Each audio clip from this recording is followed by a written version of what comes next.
turn it over to you. Thanks, Edgar. Thanks, everyone.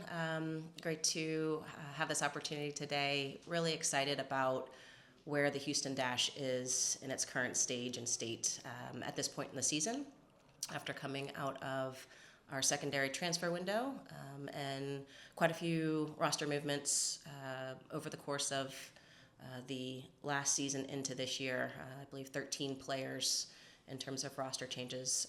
And I think right now, starting to see some of the positive effects in the second part of the season. Thank you for that. We'll turn it over to questions here. If you guys have a question, please use the raise my hand option. Dustin, go ahead.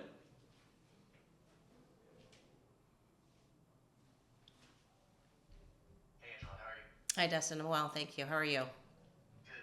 I know we've got to talk to Fabrice and Jason and some others, and there's been a lot of talk about building culture and identity at the club, changing the way the Houston Dash are. What are some of the ways that you guys are doing that, just outside of player, staff signings, just intangibles, things like that? Yeah, great question. Thank you for that, Dan. I think that started from day one in terms of when I arrived, and actually a little bit before that, under some changes that were made previously when Eric Ustruck became the interim GM last season.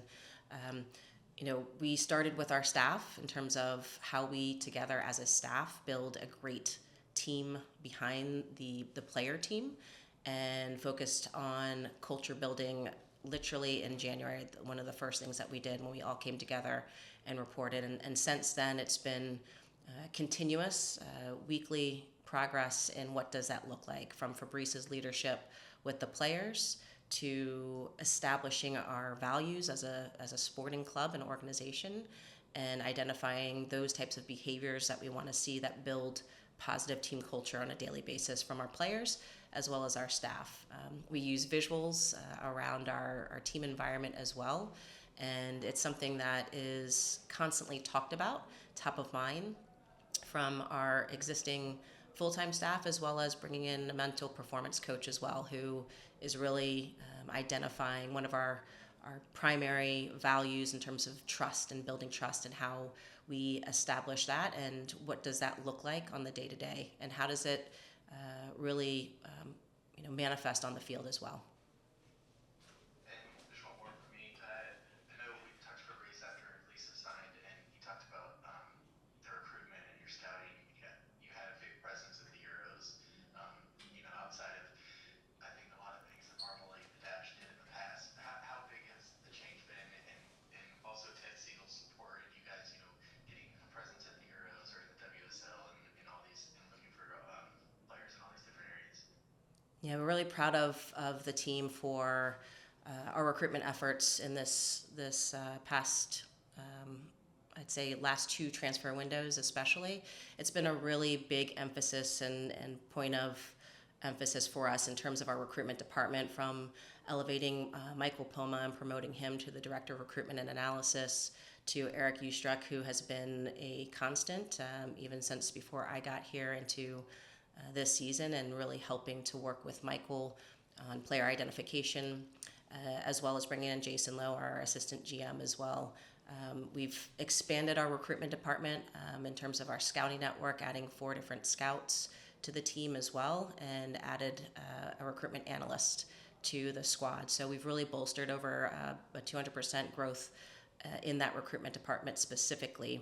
And that really allowed us to then send and have a presence at some of the major events like the Euros for further player identification, having boots on ground, and really grateful for the support of ownership and Ted Siegel for supporting these efforts, as well as making sure that we were able to bring in the type of talent and players that would identify and resonate with our culture, and helping us to make our goal this season of the playoffs. Thanks, Angela. Thank you. Jenna, go ahead. Thank you so much, Angela, for taking the time.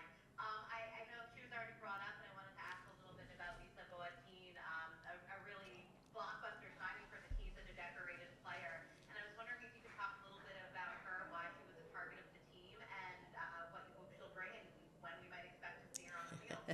Might do a little teaser. She got back last night from her visa appointment, so visa in hand, which was the last part of her process so that she could be ready to play and clear to play in the league. Really excited about Lisa. Again, kudos to our recruitment team for that identification. You know, when you bring in someone 14 titles at Juventus with that type of championship mentality, we want to bring in players who are experienced, who know what it takes to be successful. And you know, this is a highly competitive league, as you all know. And so, from Lisa, you know, her experience, her work rate, her work ethic, her ability to play and play into our system that Fabrice has started to establish with this group. I think she just checks so many boxes for us. And, you know, also it checks our really big box of wanting to be a global destination for women's football with the Houston Dash. And so our ability to bring in diverse talent into this club is something that we were able to see within Lisa. And sorry, just one quick follow-up. In this transfer window, were defenders a specific target of the team? Great question, Jenna. Actually, no. We have been focused primarily, especially in this window, on more attacking players. That's where you saw someone like Clarissa Larissy coming in. Lisa was someone who we felt added so much value to our club, even though she wasn't the positional profile that we were, or as I said, positional need that we were identifying as a priority. But some of the shifts and movements, even from you know, Tarsi leaving at the beginning of the year, being able to bring in some more depth and experience on that defensive line was someone in terms of Lisa that we wanted to bring in. Awesome. Thank you so much. Thanks, Jenna. Dan, go ahead. Thank you. Hi, Angela. Dan Molina from Equalizer. Hey, Dan. Thanks for your time today. As you've been through the transfer market and we have the Alyssa Thompson news kind of swirling, I'm wondering what your perspective is, not on her in particular, but on whether players from overseas and even American players, how much they are coveting playing in NWSL as the European leagues continue to grow in stature and invest more money in their clubs. I think we're at a wonderful time of women's soccer right now when we see players who are developing in our league in this NWSL and being identified globally. We see you know, someone from the Bay, Nashawala, you know, recently announcing her departure. And at the same time, we have players like Lisbeth Ovalle coming into our league, top talent, you know, globally as well. And so I think it's a time that's very fluid because we're in a very highly competitive state in the game and in the sport of women's football. So I think we'll expect to see more players being developed in our league and exiting, but I think we'll also continue to see top players and talent being brought into our league for similar reasons. Is there anything specific in your conversations with players that may be lacking or a next step for NW to be even more attractive to players to be in the United States as opposed to overseas? The league does a great job in terms of constant communication. I think surveying, asking players and staff in the league, you know, best practices as well as how we can elevate and how they can support in that. And I think right now we're seeing competitiveness not just on the field. We're seeing rising salaries and transfer fees, and I think we're highly competitive in that globally. And so I think we'll continue to see this evolution. I feel very confident in how the league is expanding, as well as, you know, really being able to continue to support efforts in terms of pathways, development pathways. I think that's probably been the highest conversation rate that we've had recently on D2 and what does that look like and how are we creating more opportunities even here domestically in this league. Thanks, Angela. Thanks, Dan. Theo, go ahead. Hey, Angela, can you hear me okay? Hey, Theo, yes. Okay. Thanks so much for doing this. I really appreciate your time. I have three questions. First one is if you can kind of give me some more information, almost like a flow chart of what it's like to sign Lisa Botin or Clarissa Larissi. You know, when does the information come to you? Where does it go to someone like Michael Comer? Where does it go to the scout? Like, it's so cool to see all this investment in analytics and recruitment. But can you kind of tell me how all the staff work together Sure. I think one of the things that I believe in is high collaboration and making sure that we have the right people in place so that they feel very empowered to do what they do best. And that was part of the discussion with Michael Poma early this year, and a large part of why he was promoted to really help lead that charge as our director of recruitment and analysis. It's highly collaborative, so we'll have group conversations, starting with more of the recruitment analyst, Adelaide, our recruitment analyst, who was brought in this year as well in terms of doing the data and matching player profiles with the information that she's provided with, to then providing that to Michael Poma, having conversations with Eric Ustruck, myself, and Jason Lowe, our AGM. We have recurring, especially during the transfer windows, recurring meetings at a high point in those timeframes, to then bringing in our technical staff with Fabrice and assistant coaches. We go through and some of the things that we did at the beginning of the year, Michael and myself, was really sitting down and creating this flow chart and creating this process that we could follow. Also incorporating our medical and performance team as one of those high important components to our recruitment process, which happens at the end. We like to have player conversations with the player and oftentimes their agent or their representative, so that they can get to know us as well as we can get to know them on more of a personal level. We really want to make sure that it's the right fit for the player as well as for the club. And so, making sure that it's a cultural fit, doing those types of cultural social media checks as well, and making sure the technical tactical boxes are some of the things that we've already identified early on. So getting to the ender and latter stages of that recruitment process is more of the interaction and seeing and making sure that for the locker room it's a player that really can buy into what we're establishing and what we're building here. And then the final component is we like to have someone actually being boots on ground, as I like to say, in terms of seeing a player play, being able to see the things that are off screen and not necessarily captured in video or on the tube. So we really want to package all of that together to get the best assessment that we possibly can with the resources that we have. Thank you so much. That was a great answer. Yeah. Appreciate all that information. Kind of similarly related to that, but in the opposite direction, we saw two players go on loan to Hucles Mangano.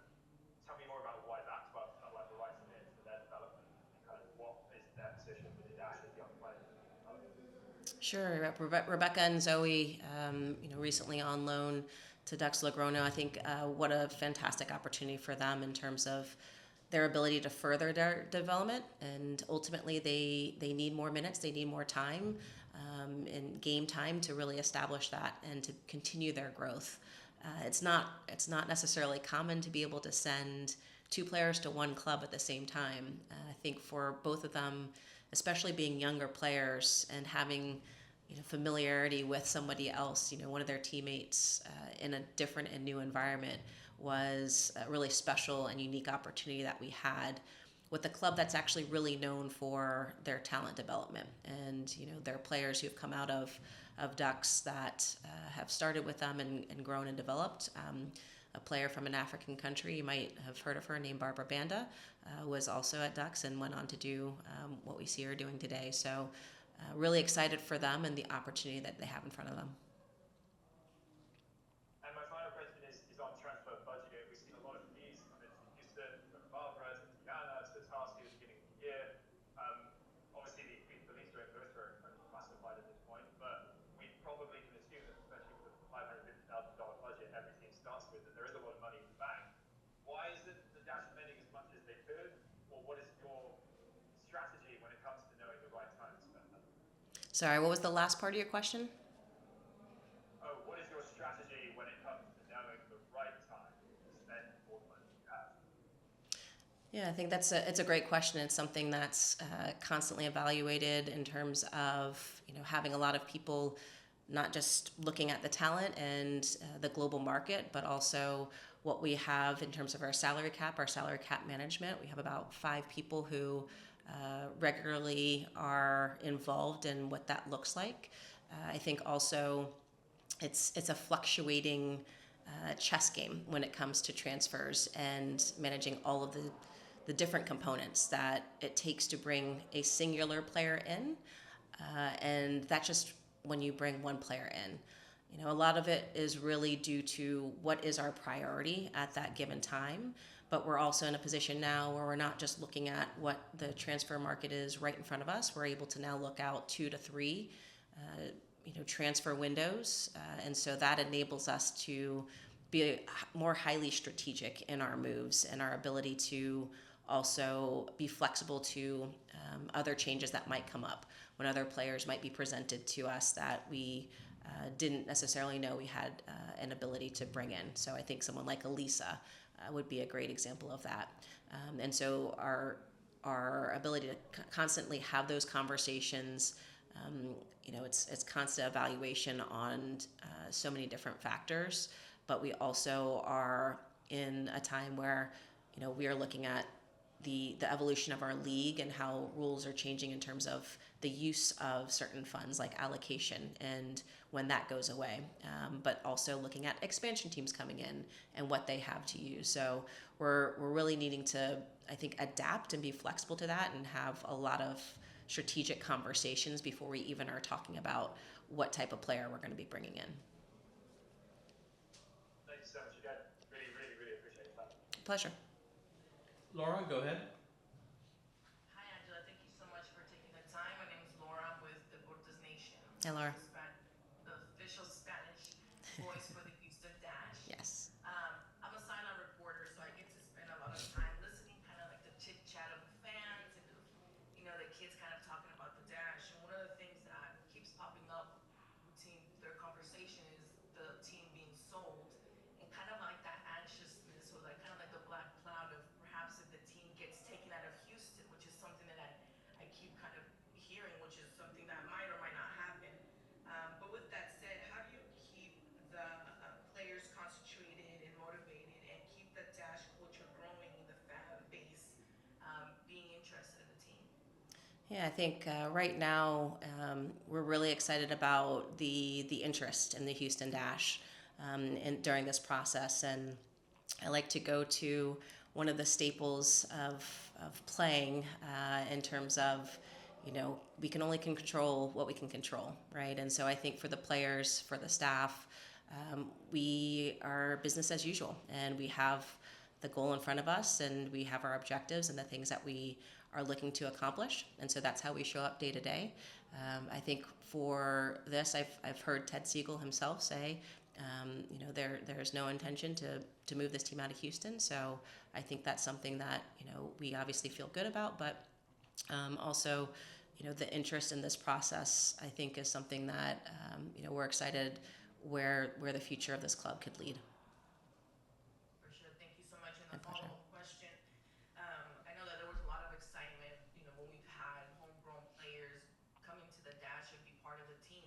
Is there any intention of perhaps in the future, near future, having other homegrown players be part of the Houston Dash, or perhaps also bringing players from Liga MX or from South America? Yes, I think that's something that's constantly part of our conversation in terms of how we construct our roster. It's exciting. It's exciting to have a player, from our own backyard joining the Houston Dash, and I think it's obviously all the things I spoke about earlier in terms of how many different pieces go into that process of talent identification, but also bringing in a player into our environment. But to reach some of the goals and objectives in terms of being that global destination, being able to bring exciting players into this environment and for our club and our organization, those are definitely areas that we are constantly on our radar and being evaluated. Thank you. Anything else here for Angela before we wrap up?